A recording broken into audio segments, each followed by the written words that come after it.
Ode to a Nightingale by John Keats.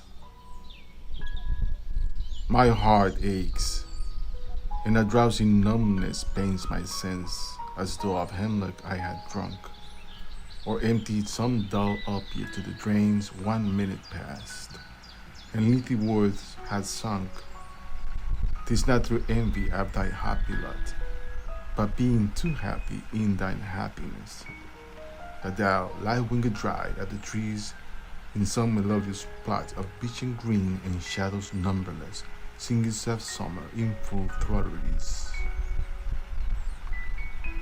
Oh, for a draught of vintage that hath been cooled a long age in the deep delved earth, tasting of flora and the country green, dance and provincial song, sunburned mirth. Oh, for a beaker full of the warm south, full of the true, the blushful hypocrite, with bitter bubbles winking at the brim, and purple stained mouth, that I might drink and leave the world unseen, and with thee fade away into the forest dim. Fade far away, dissolve and quite forget what thou among the leaves hast never known, the weariness, the fever and the fret, here where men sit and hear each other groan, where palsy shakes a few sad last grey hairs, where youth grows pale and spectre thin, and dies, where but to think is to be full of sorrow, and leaden eye despairs, where beauty cannot keep her lustrous eyes, or new love pineth them beyond tomorrow. Away, away, for I will fly to thee, not charioted by Bacchus and his parts, but on the viewless wings of poesy, though the dull brain perplexes and retards.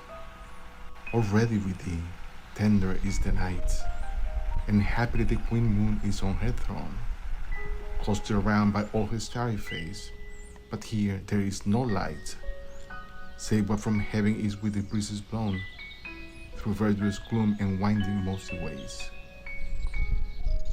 I cannot see what flowers are at my feet, nor what soft incense hangs upon the boughs, but in balm darkness gets its sweet, wherewith the seasonable month endows the grass, the thicket and the fruit tree wild, white hawthorn and the pastoral eglantine, fast fading violets cover dapping leaves, and mid-May's eldest child.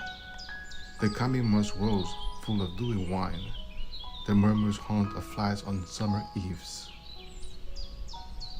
Darkling I listen, and for many a time I have been happy in love with easeful death, called him soft names in many a misty rhyme, to take into the air my quiet breath. Now more than ever seems it rich to die, to cease upon the midnight with no pain, while thou art pouring forth thy soul abroad in such an ecstasy. Still wouldst thou sing, and I have ears in vain, to thy high requiem become a sod. Thou wast not born for death, immortal birth, nor hungry generation thread thee down. The voice I hear this passing night was heard in ancient days by emperor and clown, perhaps the selfsame song that found a path through the sad heart of Ruth, when sick from home, she stood in tears amid the ailing corn, the same that oft-time has charmed magic casement opening on the foam of perilous seas in fairy lands forlorn.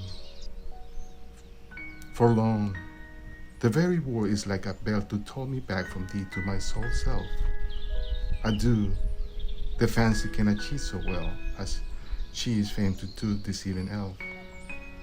Adieu, adieu, the plaintive anthem face past it near meadow over the still stream, up the hillside, and out is buried deep in the next valley glades. Was it a vision or a waking dream? Fled is that music. Do I wake or sleep?